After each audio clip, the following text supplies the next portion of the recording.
The Sunday New York Times published a recent interview with Supreme Court Justice Ruth Buzzy Ginsburg.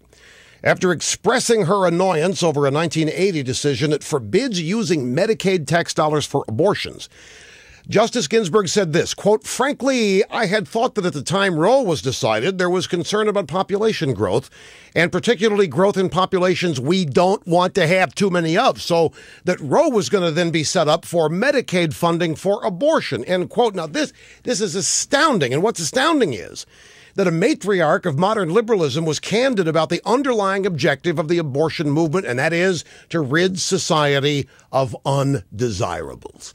Planned Parenthood founder Margaret Sanger was an early proponent of this view. It's called eugenics. Her aim was to wipe out the African-American population. Other infamous world figures acted upon similar instincts using other means to achieve their objectives: concentration camps, mass gassings, so-called ethnic cleansings.